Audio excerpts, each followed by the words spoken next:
Happy morning to all of you. Today is day 5 of our remedial class, and you have already studied about sentences. Now we will study about words.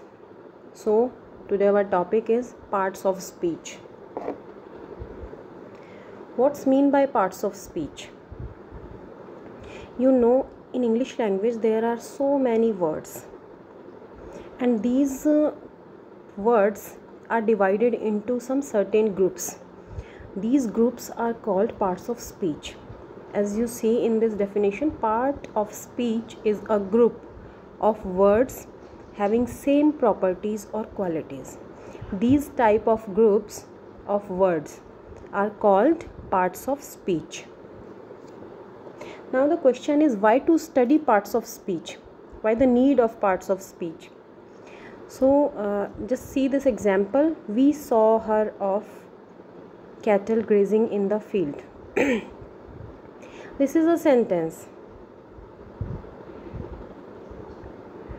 So is this sentence is correct or incorrect?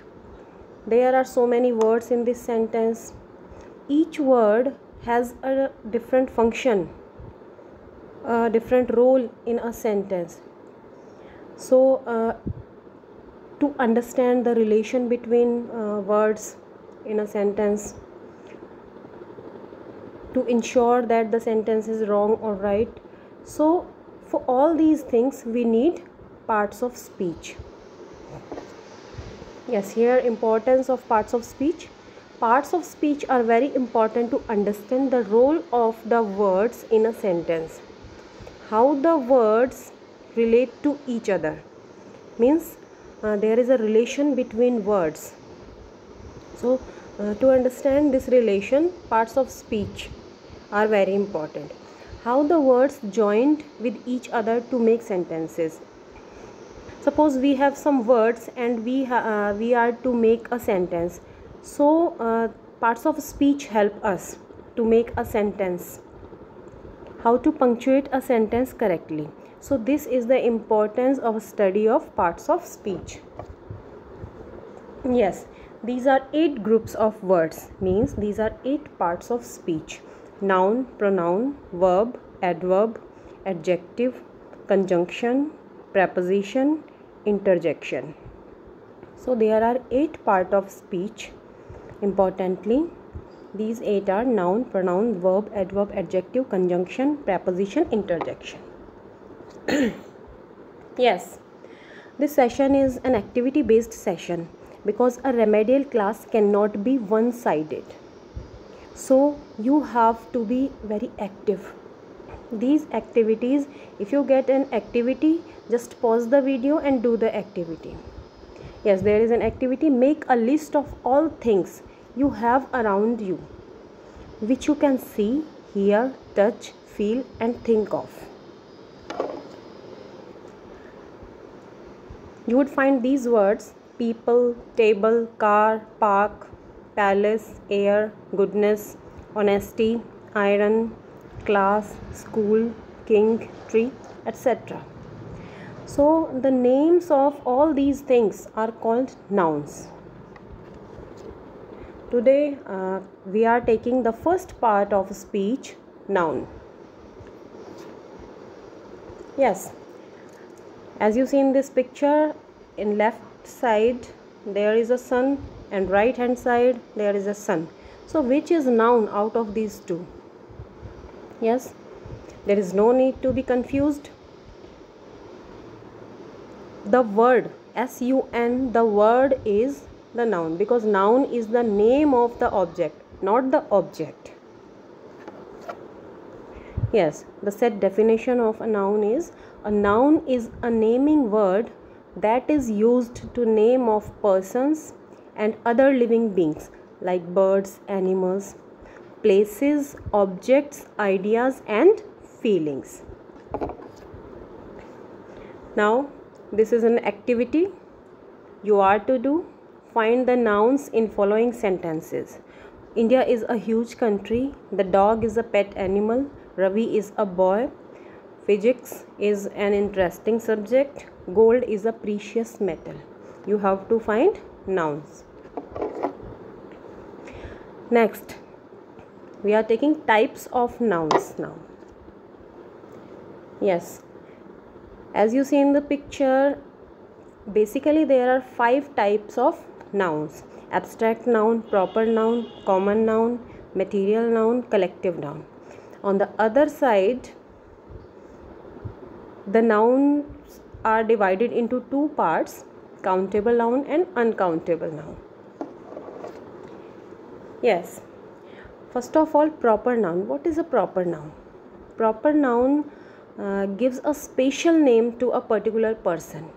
Means proper noun is a name of a particular person, like particular person, place or thing. A proper noun gives a special name to a particular person, place or thing. Like English is my favorite subject.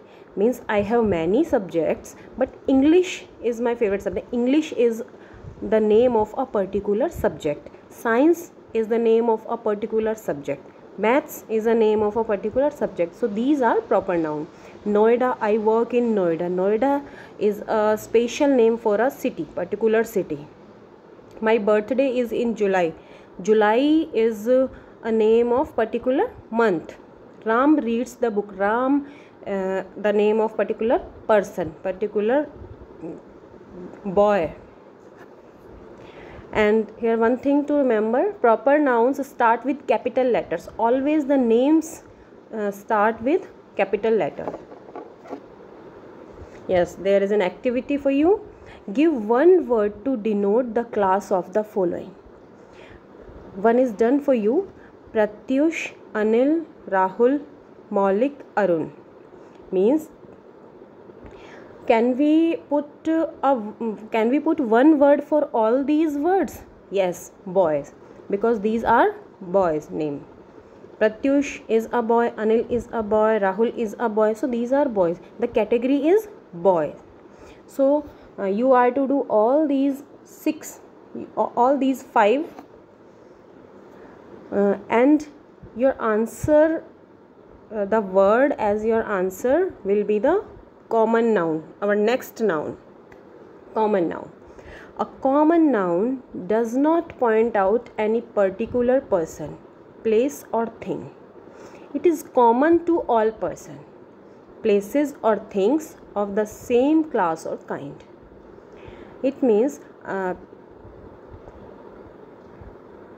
the word we can use in general. This is common noun.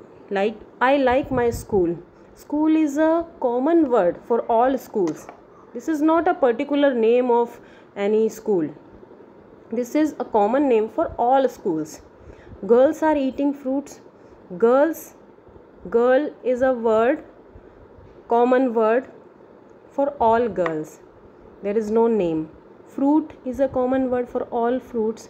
There are many rivers in India. River is a common word for all rivers. Yes, here is an interesting activity. You have to match the common noun to the proper noun. Means there is a common noun drink. And what is the name of the particular drink? Pepsi Cola. So in this way you have to match all these common noun to proper noun. Now our third noun is collective noun. Collective noun, as the word reflects its meaning. Collective means collection. A collective noun stands for a group or collection of people, places or things. Means for collection, for group, we use collective noun. Our class consists of 60 students. Class. Here class is the group of students. Okay. Our army fought with great courage. Army. Here army is collective noun because army is a group of soldiers. I love my family. Family is a group of family members. So family is collective noun. There is a herd of elephants in the forest. Herd. Herd of elephant. Here herd is collective noun. because this is group of elephants, herd of elephants. Yes, there is a list of collective nouns: people, group of animals, group of different things. So you are to learn these all collective nouns. Yes, our fourth noun is abstract noun. An abstract noun is the name of a quality, idea, state, emotion, action, feeling and condition. In simple words, whatever we cannot see, we cannot touch, we can only feel or think of. All these things are abstract noun. Sleep is necessary for every living thing. Here sleep is not a thing, is not an object we can see or we can touch. Sleep is a state. State here doesn't mean Rajasthan, Gujarat or Himachal Pradesh. State means condition. Sleep is a state of body, state of mind. So sleep is here abstract noun. Honesty is the best policy.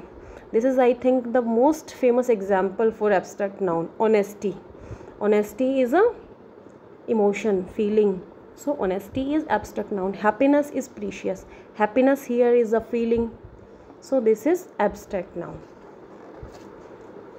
Material noun. Everything is made of some material. For example, my dress is made of cotton. So cotton is the material. The chair is made of wood. So wood is the material. Okay. So a material noun stands for the material or substance of which things are made. For example, I have a gold ring. My ring is made of gold. So gold is here material noun. The chair is made of wood. I have already told you the chair is made of wood, means wood is material noun. We use iron rods in building our houses. So the rods are made of iron. So iron is material noun. One thing to remember, a material noun doesn't have its plural form. Means we can't say golds, irons. It is used in singular form, gold, iron. Yes, here is another activity. Classify the following things which you can count and which you cannot count. These are words: tree, sorrow, ink, water, camel, leaf, flower, gold, oil, milk, smell, money. You have to categorize these words into two columns. One you can count and another you cannot count. Just do this activity. Yes. So here you can see two columns: countable things and uncountable things. So countable things are eggs, banana, olive, fries, burger, hot dog, apple, carrots, tomatoes, watermelon. And uncountable means which cannot be counted. Milk, we cannot count milk. Flour, salt, sugar, jam, meat, rice, honey, tea, cheese. We cannot count these things, and these things we can count. So a countable noun can be counted, means the things can be counted. These are countable noun. And the things we cannot count, these are uncountable noun. So these are classification of countable noun and uncountable noun. Now this is time for practice. There is a question: find out noun words and write its type. There are 8 sentences you can see here.